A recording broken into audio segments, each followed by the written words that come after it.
E aí galera massa, dando continuidade à nossa playlist de exercício, vamos resolver mais uma questão. Se liga só, eu tenho um limite de t a quarta menos 1 sobre t ao cubo menos 1 quando t tende a 1. Como é que a gente faz para resolver isso?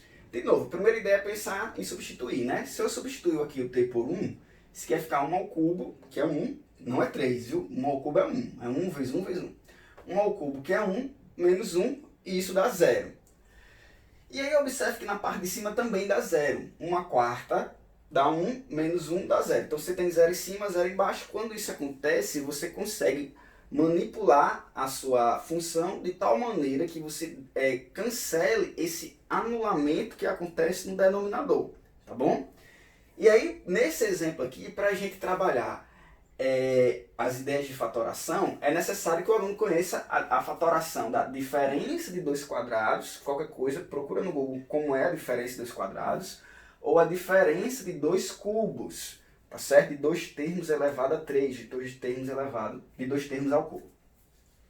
Quando a gente tem a diferença de dois quadrados, se eu tenho um número ao quadrado menos outro ao quadrado, eu posso escrever como sendo um mais o outro vezes um menos o outro. Isso é simples de memorizar. Se eu tenho um número ao cubo menos um outro número ao cubo, isso aqui vai ficar assim, ó, já é uma expressão maiorzinha, isso fica um menos o outro, né, ou permanece o sinal, e vezes na parte do segundo parênteses eu vou ter o quadrado de um, opa, aqui está errado, é quadrado, t ao cubo, o quadrado do outro e a multiplicação entre eles dois. Tudo positivo, tudo com sinal de mais. Sendo assim, como é que a gente vai fazer nessa questão? Veja só. A ideia primeira é fatorar. Então eu vou fatorar o t a quarta. Então eu vou escrever aqui, ó, t a quarta menos 1 e vou fatorar ele. Observe que t a quarta menos 1, isso aqui é uma diferença de dois termos ao quadrado. Apesar de não estar aparecendo o expoente 2, e talvez aí você se incomode com isso, você tem que concordar comigo que quando eu tenho aqui, ó, t a quarta, isso é a mesma coisa que t ao quadrado elevado a 2. T elevado a 2 elevado a 2. E isso aqui fica, porque uma propriedade da potência diz que eu multiplico os expoentes quando eu tenho essa configuração, e aí fazendo a multiplicação dos expoentes, eu volto para a parte de cima. E aí, portanto, eu teria t a quarta. Sendo assim, se isso aqui é a mesma coisa que t ao quadrado elevado a 2, eu vou escrever dessa forma, só para ficar fácil de você enxergar. Ó, observe que isso aqui é t ao quadrado elevado a 2 menos 1. E aqui eu tenho, ó, um termo elevado a 2 menos outro termo elevado a 2. Sim, porque o número 1 é a mesma coisa que 1 elevado a 2. 1 vezes 1 dá 1. Tá? Então eu tenho um termo elevado a 2 menos outro termo elevado a 2 que cai nessa propriedade. Ó.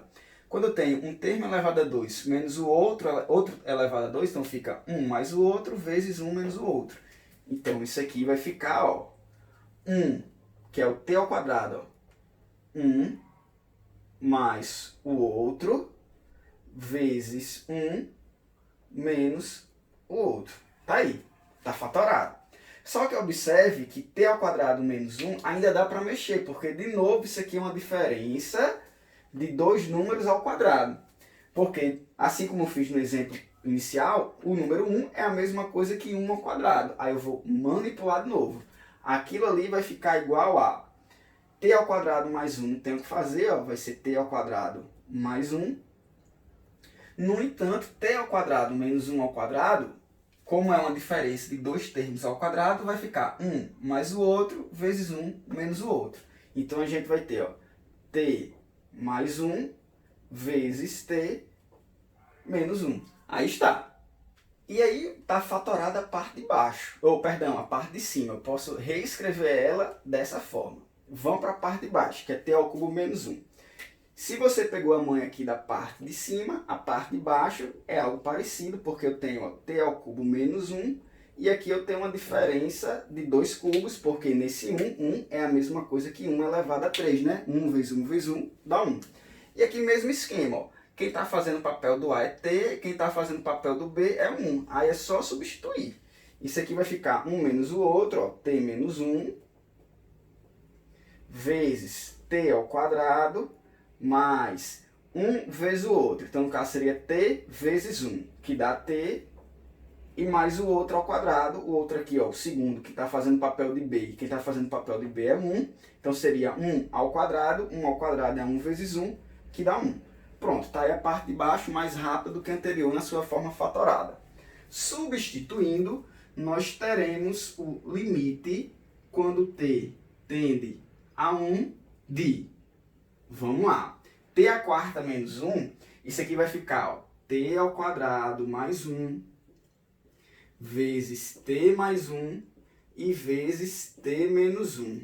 Na parte de baixo eu vou ter t menos 1 vezes t ao quadrado mais t mais 1.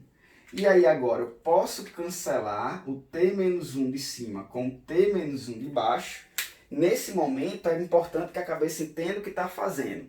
Eu estou pegando a minha função anterior e estou substituindo por outra, que vai ter o mesmo limite quando o t se aproxima do 1. É uma propriedade de limite, tá? Se duas funções são idênticas em todos os seus pontos, então elas vão ter o mesmo limite. Aliás, ela é idêntica, elas são iguais nas proximidades de um determinado ponto. Então, o limite delas nas proximidades daquele mesmo ponto também vai ser o mesmo, tá? É tão intuitivo aceitar isso. Sendo assim, ó, eu vou ter agora o limite apenas de, quando t tende a 1, de t ao quadrado mais 1 vezes t mais 1 sobre t ao quadrado mais t mais 1. Aí agora é só substituir, porque não vai haver anulamento na parte de baixo, né? Ó, tudo positivo. Na parte de cima eu vou ter 1 ao quadrado, que dá 1, mais 1, que dá 2. Então na parte de cima eu vou ter 2 vezes 1 mais 1, 2, sobre, na parte de baixo, ó, 1 ao quadrado é 1, então fica 1 mais 1 mais 1, 3. No final das contas, a resposta disso aqui vai ser 4 sobre 3. Tá bom? Gostou do vídeo? Não esquece de curtir, compartilhar com seus amigos. Um abraço numérico a todos.